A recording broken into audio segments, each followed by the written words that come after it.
It's a typical day, and you're walking around and you're probably thirsty looking for something to drink. So you end up going to your nearest vending machine and look for a drink, one of your favorite drinks. But you unknowingly drink a drink from there that is given to you free by the vending machine. And before you know it, you're in the hospital for a couple of days, costing you your entire life and leading to your death. Welcome back to the Charles Entertainment Show podcast spin-off edition with your host Charles here, where we focus on scary, paranormal, and mysterious cases around the world. So sit back, relax, and just enjoy the show and let me do the talking. Let's get started with today's story.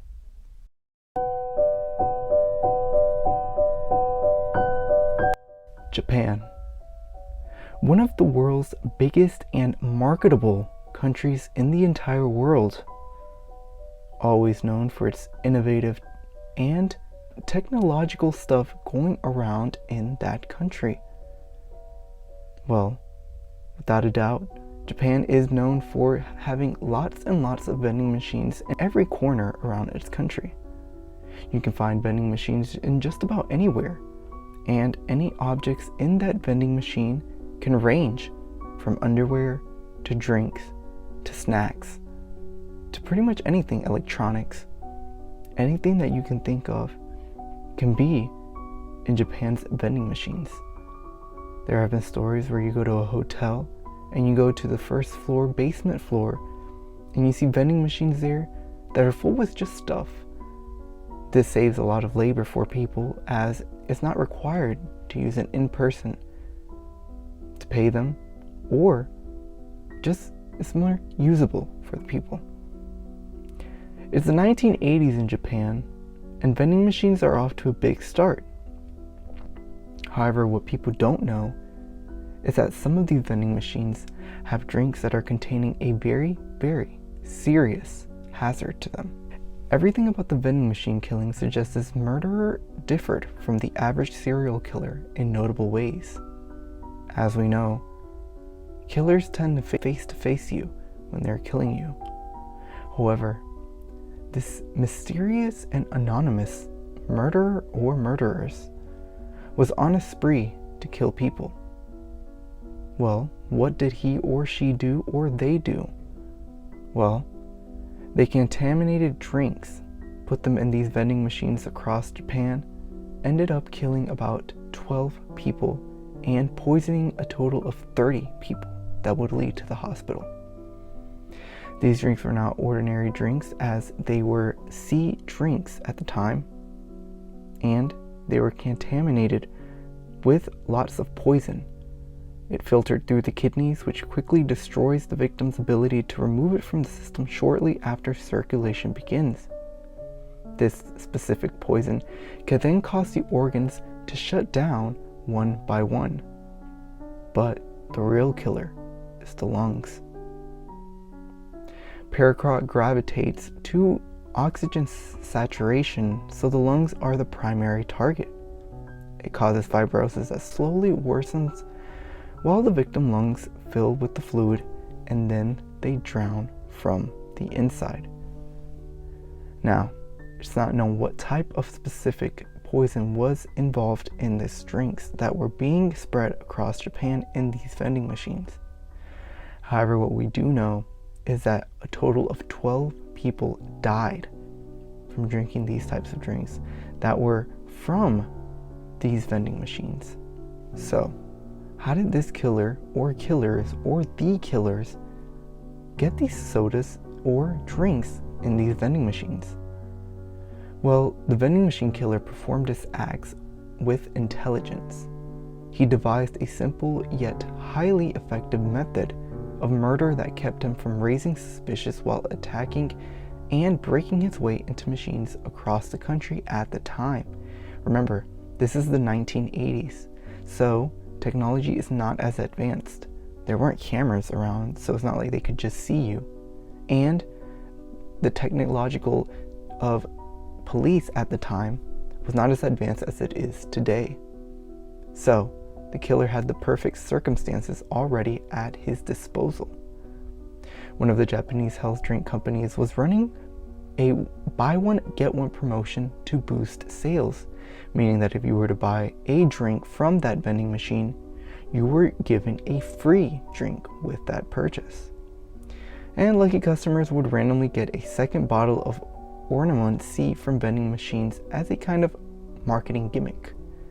This is a specific type of gimmick that is used to attract more customers. And according to the Grime classification manual, buying one bottle and getting two just did not seem odd at the time. Ornament C wasn't the only beverage that was being offered at the time throughout these vending machines, as Coca-Colas were also being used and sold throughout this time. 2 for 1 special made Ornament C easier to get into the hands of unsuspecting locals. Again, these locals were not aware of what they were putting in their bodies when they were receiving and when they were drinking these drinks and pouring them into their bodies. Victims were partially taken in by a kind of cultural fad at the time, what the Serial Napper podcast via YouTube says was at all rage in the spirit of kindness or deadliness. Given the context, there was a kind of pay it forward thing going on in Japan, where people would buy an extra beverage and leave it in the machine for the next thirsty customer who happened to be by or came across to get a drink. And it's likely the victims believed the only thing they were being poisoned was by kindness. This is a very serious case that was going on around the time. Now, with all these people consuming this drink, it ended up leading to a total of what I said before, 12 deaths and a total of 30 people poisoned by this specific drink or drinks that ended up leading to them going to the hospital. This was a very serious case at the time, as it left officials with nothing to do. I mean, they didn't know what to do. So what they did was started investigating, but they ended up leading to dead ends. Again, they didn't know who it was or what it was that was causing all this commotion. And with the decline of not so good technological advances at the time, it only led Japanese officials to scurry their way into dead ends throughout this case. However, what really shocked people was the death of a young girl when she came across this drink. Why? Because after she drank it, it ended up causing everything to stop.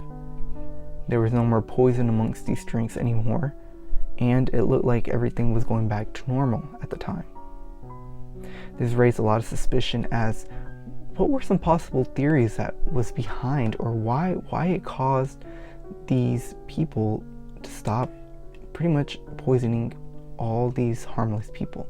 To this day, no one knows who is behind this specific killing and murder of the 12 victims and 30 poisonings in total. One of the biggest theories at the time is the mystery man with 21 faces.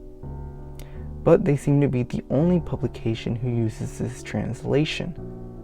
The methods used by the vending machine killer were different from those of the 21 faces. Plus, this group of poisoners liked to get credit, and the monster with 21 faces wrote a letter telling authorities they backed out of the game and had nothing to do with the vending machine murderers. The 21 faces is a person believed to have encountered and killed lots of people in Japan at the time.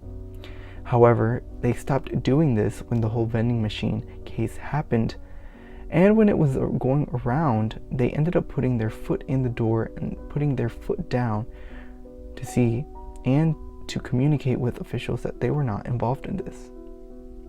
And to this day, no one knows who is behind this vending machine killer that happened in Japan in the 1980s. But one thing is for sure, people still believe in Japan that the murderer is still walking around to this day in Japan, freely and without a worry in the world.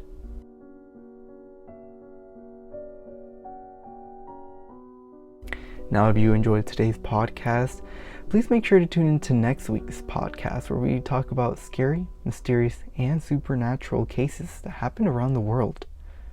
This is Charles' Entertainment Show with your host, Charles, signing off. What's going on? It's Jarrett here with my segment for this week's Intern podcast. And my segment is normally just just stuff that I don't understand, stuff that grinds my gears, stuff that kind of boils my blood. And recently I watched the movie Twister with Bill Paxton, Helen Hunt, Philip Seymour, a lot of famous people that you watch the movie and it's like, oh wow, they did this. And Twister's just one of those movies. It makes no sense. It really does. Like, you made a movie about the weather. There's no antagonist. There's like a group of evil storm chasers, I guess you could say.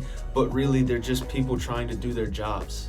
Like, there's one line in the movie where Bill Paxton and his crew are going to chase this tornado. And then this other evil storm chasing group, they come up right beside him. And it's like, oh, there's those guys. They're not in it for the science. They're in it for the money. And it's like, well, isn't that the whole point of your job? You're in it for the money. Why are you so mad at this guy for getting a corporate sponsorship?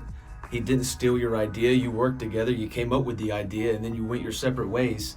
So I don't really understand how you're mad at the guy. And then, like, there's no antagonist in the movie. There's nobody to cheer against because, once again, the bad guy is what? The weather? Oh, okay. That makes a lot of sense. And then it's just one of those movies, mid-90s. You know, it's an okay movie. It's nice. It's entertaining. It's fun. But at the end of the day, it's not good. You know, it's some laughable parts. Like I said, that Bill Paxton line where he's not in it for the science. He's in it for the money. And then a very early on, Philip Seymour Hoffman is in it. And he talks about the center of the tornado. And he just keeps using the word suckage. Like, there's got to be a more scientific term for the tornado bringing you up than suckage. But anyway, it doesn't really matter. The thing that really is making me mad is they're making another one. There's another Twister movie coming out this year, and it's called Twisters. It's a lot like the Alien movie in the 70s, and then the sequel was Aliens. But at least that made sense because in the first one, Sigourney Weaver is fighting one alien. And then in the second one, she's fighting multiple aliens.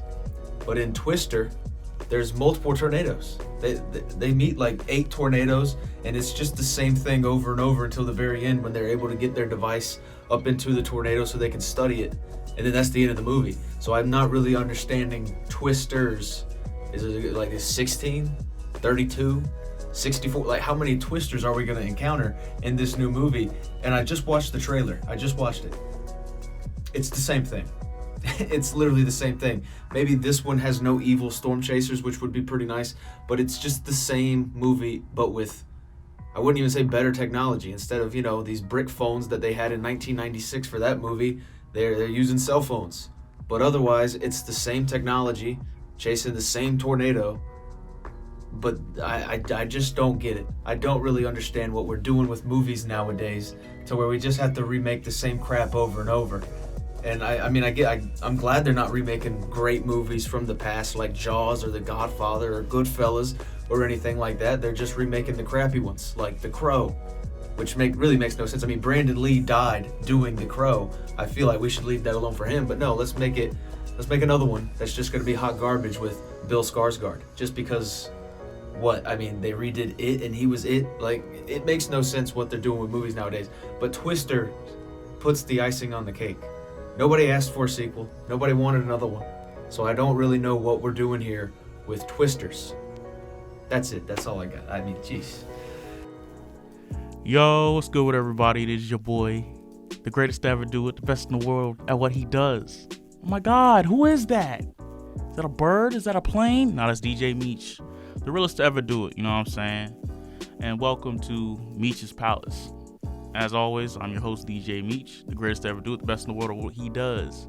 And this is the first of many segments for the podcast, Meech's Palace. You know what I'm saying? Keep it simple. Over here, we be chilling, vibing in this corner with greatness, ladies and gentlemen. It's actually pretty interesting. I've done podcasts before, you know, I never really actually have my own like little segment for me personally. So I think it'll be really cool to see where this goes. But like I said, as always, ladies and gentlemen, greatness. That's the only word that you can define me with, is greatness. No matter what avenue I go in, whether it's the radio station, whether it's podcasting, whether it's hosting stuff, I'm great. The best in the world, ladies and gentlemen. I'm a one of one. You can't do what I do. And it's about time that I show y'all for real why I'm a one of one.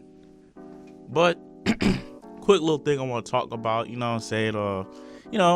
Congratulations to Kansas City Chiefs for winning the Super Bowl against the 49ers. You know what I'm saying? Patrick Mahomes out here doing all-time great things, just like I taught him, you know what I'm saying? I was with him in the trenches, ladies and gentlemen. That was me. I was out there running them routes with him. You know what I'm saying? Throwing dime passes to him. Let me stop lying before he gets on my head. But yeah, congrats to them winning his third Super Bowl ring, third Super Bowl MVP. Hey, he on the cusp of greatness, ladies and gentlemen. You can't deny it now. At this point, if you really denying his greatness, bro, I don't know, bro. You just trying to be cool. You just trying to look from the outside looking in, bro. Why you hating from outside the club? You can't even get in. But yeah, these segments are gonna be probably short, nothing too crazy. I'll definitely try to have topics that I can discuss with you guys just for like a couple minutes, 5 to 7 minutes at the most. This is just a short intro or introductory segment. This is really just on top of the dome, as you can tell. But yeah, and it's been quite a while, ladies and gentlemen. We're back from spring break, you know how it is. Just had to recuperate, get in the rejuvenation tank. You know what I'm saying? I'm like LeBron getting ready for Game 7, except I never lose. Ha. You know what I'm saying? But I'm glad to be back on here just to give y'all an update of what's going on. Battle of the Bands was a huge success, as always. Your boy, the greatest to ever do it, was able to host it. You know, I'm just like that, ladies and gentlemen. Like the best in the world, the greatest, a one-of-one talent. As always, I'm gonna come on here, brag, do what I gotta do. But nah, everybody at the Battle of the Bands killed it. Every single band did their thing. We had a lot of people show out, more than we anticipated, to be honest with you.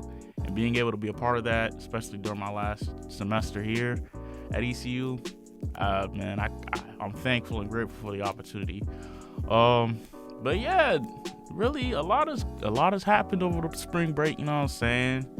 Unfortunately, the passing of one of my all-time favorite mangakas, Akira Toriyama, happened actually last Friday, or actually on March 1st, and over in Japan.